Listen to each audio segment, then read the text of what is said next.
The housing crisis is wreaking havoc nationally.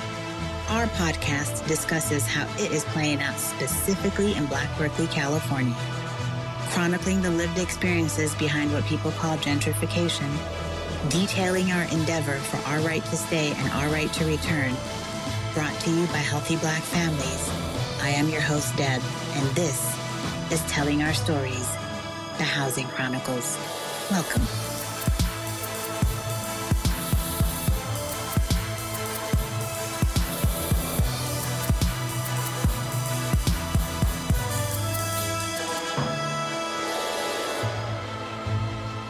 Greetings, everyone. We have Miss Ritchie Smith, Willie Phillips, Mendonca, and Chris Schildt, all of whom are members of a strong grassroots organization called Friends of Adeline. Hi, everyone.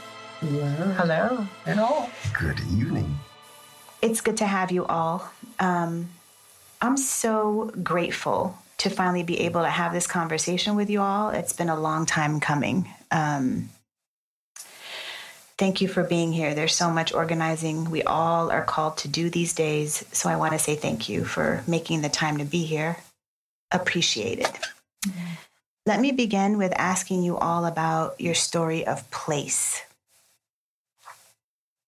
And by that, I mean, how did you find yourselves in this town known as Berkeley, California? I arrived here in Berkeley, California, South Berkeley, 71 years ago. I joined my parent, who arrived in 1944. And my sister and I arrived in 49. We arrived to attend, hopefully, a better schooling. We arrived in South Berkeley from Oklahoma.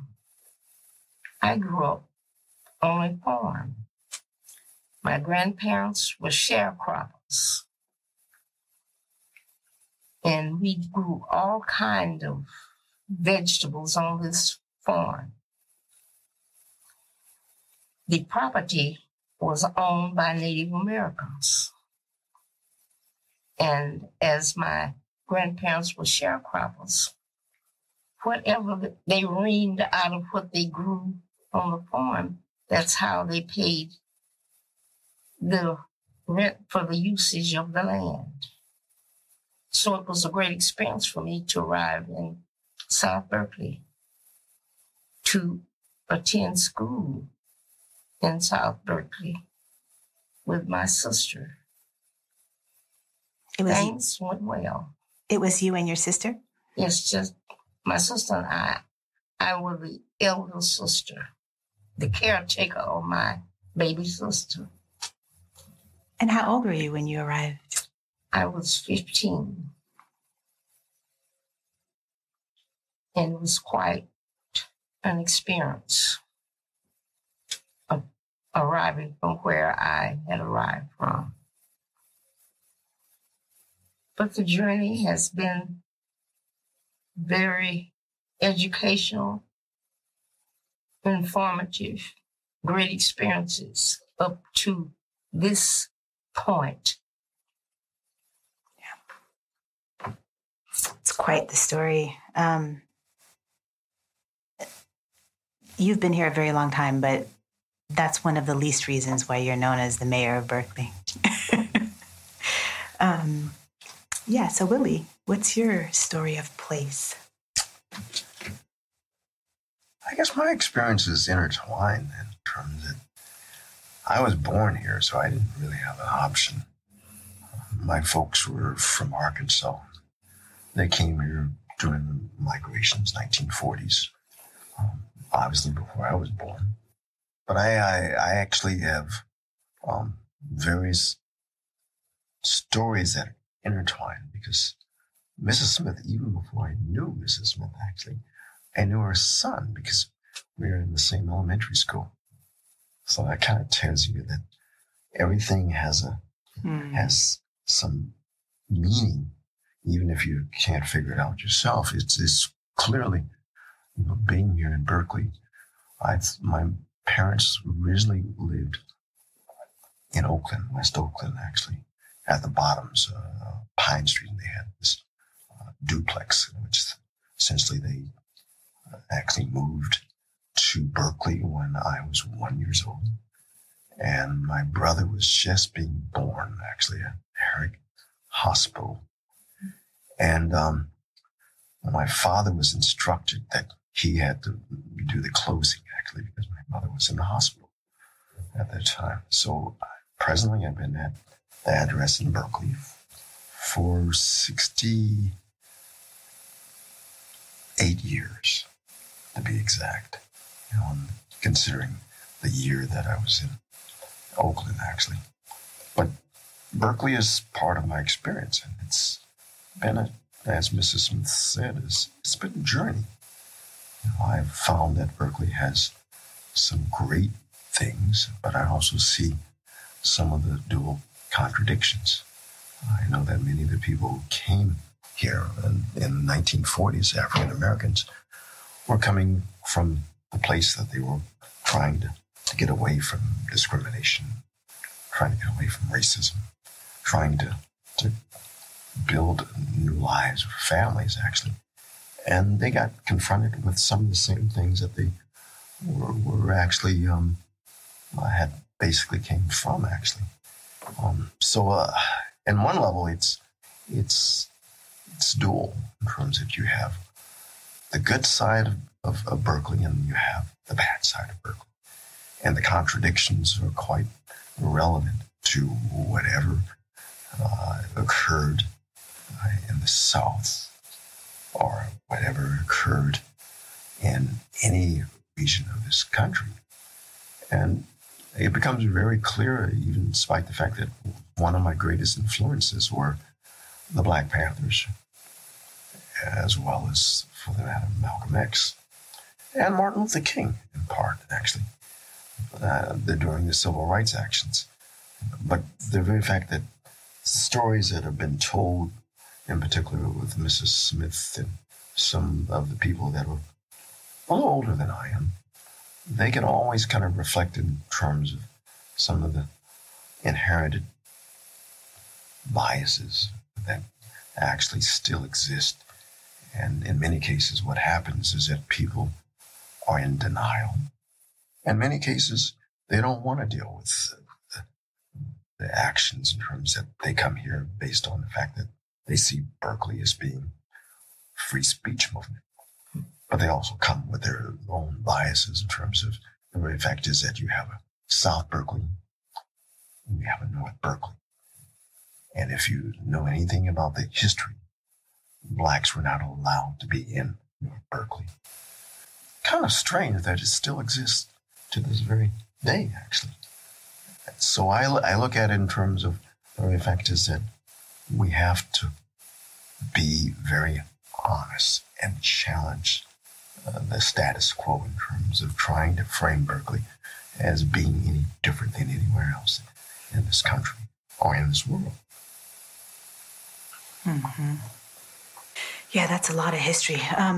How long ago? So what year, your parents came to Berkeley?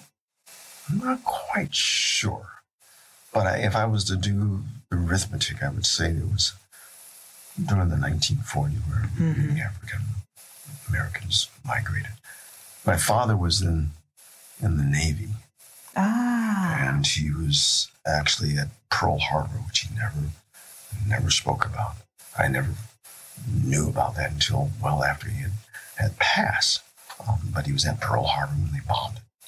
And certainly that experience was something that he never saw fit to share, actually. Can understand why, in terms of trauma that's involved in that. But, my experiences are like most people in my era. I'm the first of the generation that was born in Berkeley, for better or for worse. And where did they come from? What state? Arkansas. be exact, Pine Bluff, Arkansas.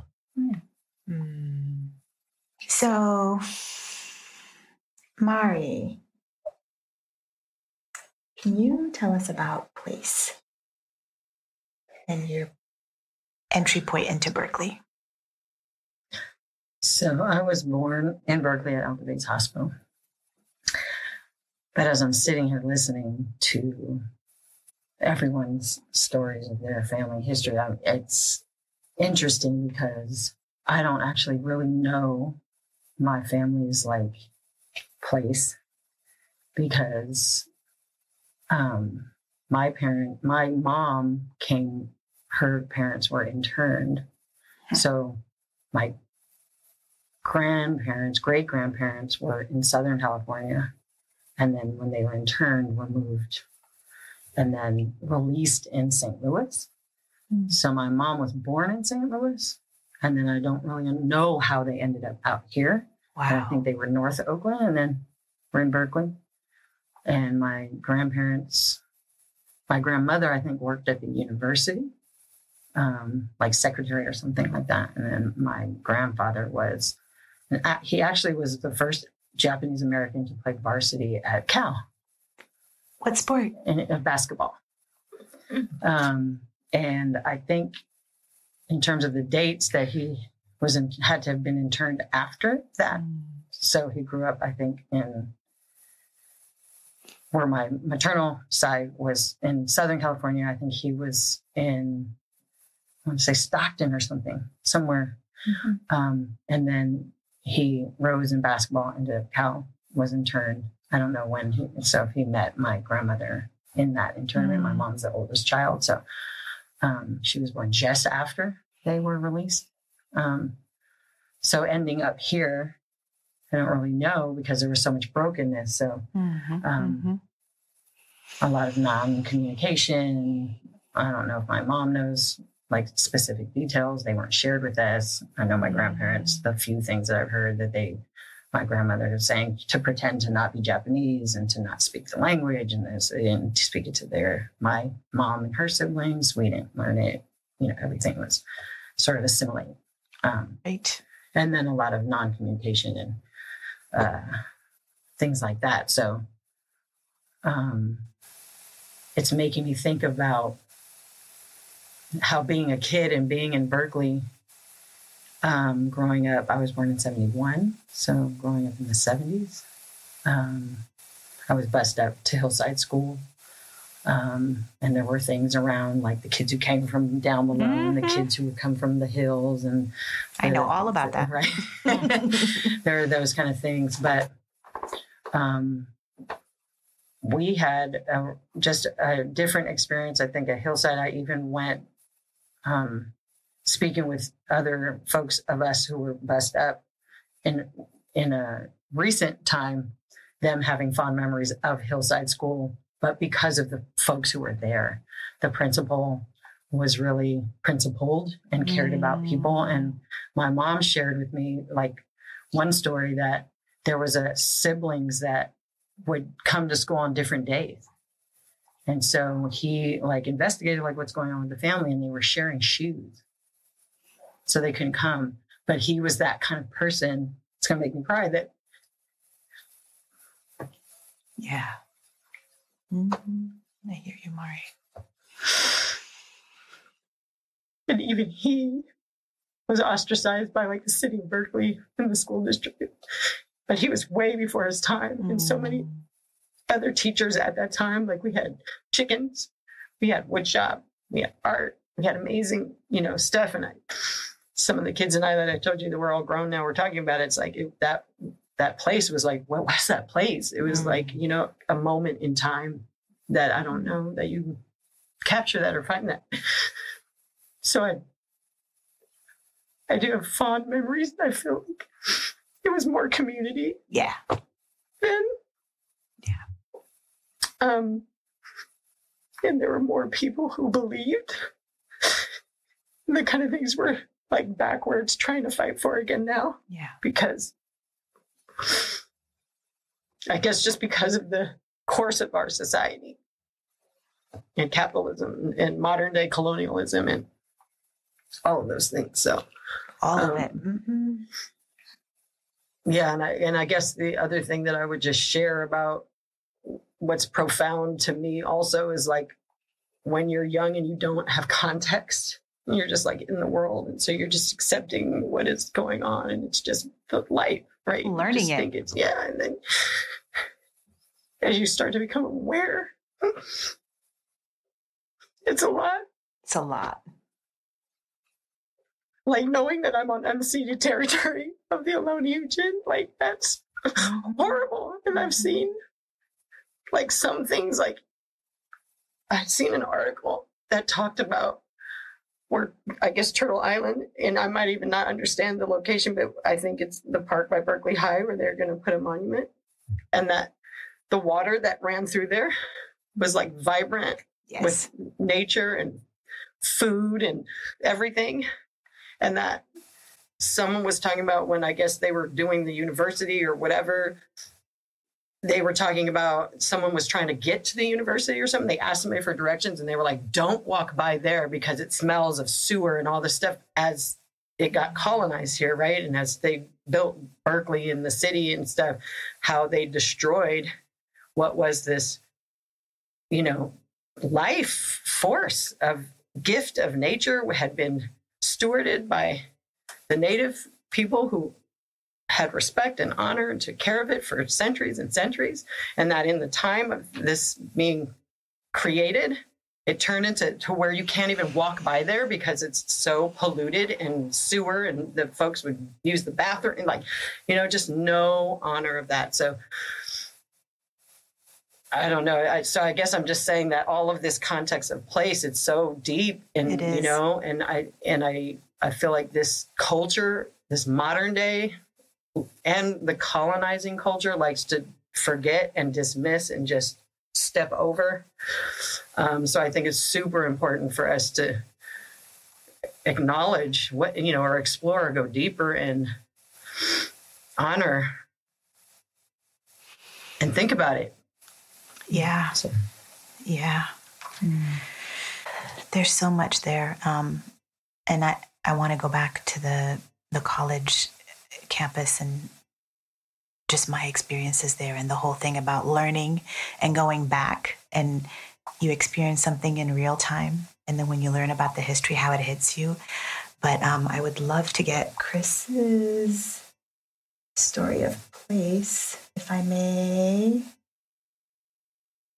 Yeah. Well, I'm so grateful to be in this community and with the folks here. My history is much more recent. I'm a newcomer to Berkeley. I came to the city in 2000 to go to college, to go to UC Berkeley. But my time in South Berkeley, I only moved to South Berkeley in 2009. I believe, when I moved in with my partner, now husband. But this is the house where he lived. And so I came to South Berkeley knowing that I was not from here and that it was a community with a really rich history that was also in a lot of pain from how newcomers were treating the community. And so it was important to me to not be a part of that that system, and it was just so easy to be welcomed in such a warm and loving place, and to have so many deep relationships formed here. But I'm originally from, or I was born and raised in the South Bay, in the Santa Cruz Mountains.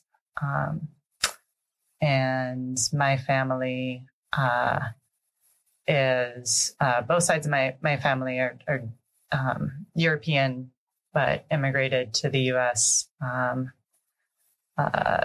Many, over 100 years ago, several hundred years ago. But my mom's family is from Ohio, kind of rural Ohio is where she grew up. And my dad actually grew up in San Francisco. So my family's always been kind of scattered throughout the country. I have family in Colorado and Oregon, New York, and Maryland and Ohio, and I've never had that experience of living, like even growing up, of having family nearby or having community nearby in that way. And so I think it has felt, when we were getting started here and you kept on switching up our last names, it felt very appropriate to me because like, this is family, you know? And being in community together and place to me is a way of how you are family to each other, how you are in relationship to each other. Yeah, it's a powerful group. So, you know, your story of place, Mari, when you were talking about how there's a lot of pain that goes along with learning, as we, how do you say, peel off the different layers of lies that we've been taught, right? In our growing into truth and organizing and being parts of communities that we care about it and that care about us.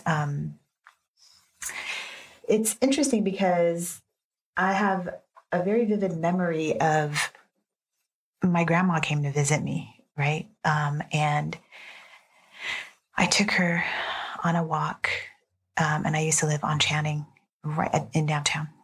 And I took her through and up to North Berkeley into campus where it enters there. What's that street? Bancroft University. Mm-hmm. And there's, you know, if you go in a little bit and then you go to the right, you'll see a little stream. Mm-hmm. Okay. So her and I, we went and got some Indian food, and then we sat down there and we were eating. And I mean, I haven't had very much time with my grandma solo, one-on-one. So it was pretty special that she came to visit me here. And she was talking about how great these buildings are, and this is such a great place. And I was like, yeah.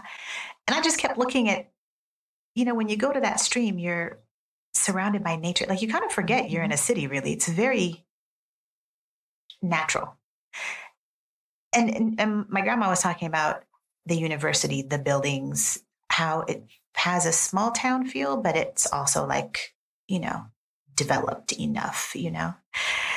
And I just kept looking at her and I saying, you know, but Grandma, look at where we are. Look at this place. Isn't it amazing that this stream is still running through this town, you know? And, you know, then I had very little context. I was 16, right? So I had very little context of, but I just felt it. I felt the dichotomy, right? That split that you're talking about. I was feeling the sewers and whatever needed to be done to that this stream and those trees are still living. That place is special. I haven't been there in a really long time, but the few times that I've been there, it always reminds me of my grandma. So this reminds me that I should go visit, you know, places, and the stories we make with place is so important. But let's pivot to Friends of Adeline. Friends of Adeline is one of the organizations with whom Healthy Black Families has been very close. Dr. Vicki Alexander was very close with somebody there, Margie Wilkinson. Yeah, whom I want you to talk about. We will. And I imagine she was also, Dr. Vicki, very close with a few other people. But I would love to get your, I guess, stories around your entry point into Friends of Family, or the beginnings of, you know, depending on who you are, right? The beginnings of Friends of Adeline, and sort of a roll call of folks who had held it down, who might not be here with us. And I feel like I should start with you, Ms. Ritchie. Mm-hmm. Well, I suppose I'm one of the founding members of Friends of Adeline. We met together with Martin and Tony. There was news in the air that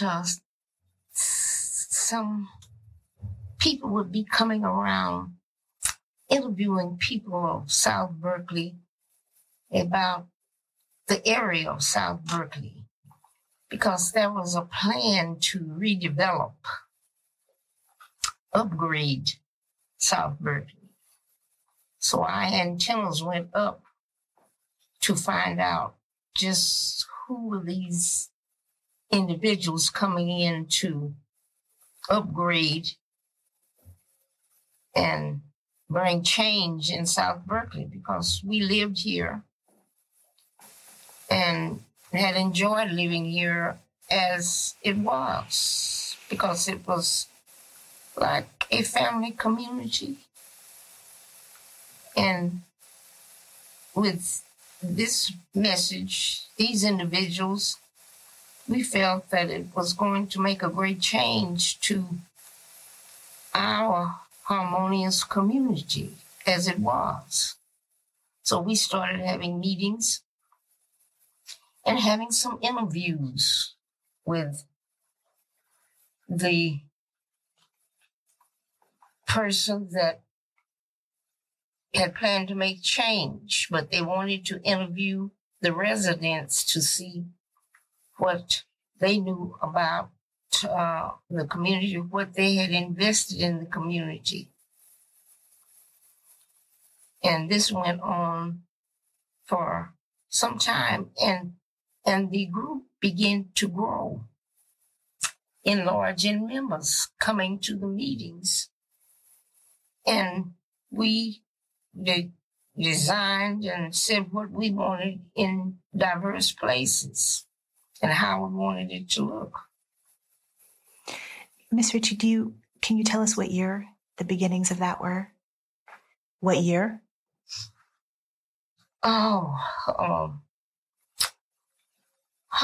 It may have been 2005 or 6, maybe off a little. During that time. Okay. But we were really intense in what we desired and what we wanted creating in this area. Yeah. And we were so intent that the person that started out with us in discussing this and coming up with a name, we didn't really have a name for the group of residents that had lived here and endured. And in meeting, we finally came up with Friends of Adeline, because the group that was meeting, we felt friends with everyone. It was a friendly group and wanting the best for the community. So that's how we started out, and persistent on what we wanted to see in the community with the changes that were planned. I know you, Chris, have talked about this sense of community, and I'm wondering if you could elucidate a little bit about that, because I remember when we were all having like pre-interviews, that was one of the things that really stuck out the most to me from my one-on-one with you. So if you could talk a little bit about that. Yeah. Well, and I'll just say that the name for Friends of Adeline, I think that's right, because we were all friends and working together in our community. And I have to give credit. I believe it was our former council member, Max Anderson, who gave us that name. And felt that was the right name for this group. And so very appreciative. He was one of the founding members as well. Many of those early conversations around the dining room table at Margie and Tony's house. And I think to speak to your question of that sense of community, I think one thing that can bring community together is that friendship and that feeling of connection to each other. And the other also is when there's folks from the outside who are trying to mess things up and interfere. And so I will remember the very first time I met Miss Ritchie, and Willie, I think you might have been at that meeting too, though I'm not sure if we met then. But a number of folks who started Friends of Adeline was a meeting the city called in the South Berkeley Senior Center to start the Adeline corridor planning process. And to Ms. Ritchie's point, the city, got this grant and started talking to folks and started coming up with this plan for what to do to this community. And the economic development director at the time, I don't remember his name now. Michael Kaplan. Thank you, Willie. Michael Kaplan, and this presentation full of all these community members in the room talked about how they had this new planning process and the intent was to colonize South Berkeley and to colonize Adeline Street with new businesses. And we had that reaction. And I think Tony tells this story very well, that many of us heard that and said, like, hell you are. We actually have a vision for this community. We want to build something better that works for people who live here and not for outside colonizers. And, we're talking today, we're seeing internationally and globally the fights against colonization and the incredibly intense terror and genocide that Indigenous people face all over the world, but in Palestine right now. And I think that mindset of settler colonialism is still something that Berkeley struggles with here in our own community. And that's something that the people of South Berkeley take a stand against and say that this is a community. And to Mari's point, all of us here, even those of us born here, we're not the original stewards of this land, right? And so in recognition that we are on stolen land, we are on colonized land, and that there are waves of colonization that have happened over and over and that keep happening. And so at some point, how do we stop that and start a process of decolonizing and turning back to what does the community need? What does this land need? How do we take care of each other? Yeah, there's so much to that. I mean, it's almost like there's a fear that you're going to lose something, right? If you're in the pool of privileged, but there's so much more to gain. And how do you highlight that, when you've been raised in a zero-sum kind of reality on a consistent basis, right? How do you usher in people? And that's, when we talk about equity for Black Berkeley, that's one of the things that's a big question I have in my mind around that. But thank you for that. Mari, Willie, talk about Friends of Adeline and your entry point into it. Should we go? Do you want to go, Willie? Sure. Go. I won't claim that I was was one of the founders. I'm going to give credit to due. Mrs. Smith and Chris were there at the beginning. They were probably at Margie's dinner table because that's where she brought together people. She was probably one of the best organizers I've ever known in life. But one of the things that I'm very fortunate to be amidst to is the very fact is that we're dealing with some people that have rich history, everything from SNCC to basically people that have had family members that have been in various activist roles that grew up in that particular environment. So In one level, I was at that meeting, and it was disgusting, but not surprising. After all, both me and Maria were born here in Berkeley. And I realized the contradictions, because when you have people like the gentleman, Michael, who can just say exactly what's on his mind. Not politically correct, but at least very honest. And to look at it in terms of the level that this is a gold mine and how you can extract a wealth at the expense of other people is despicable. There's nothing else to say about that.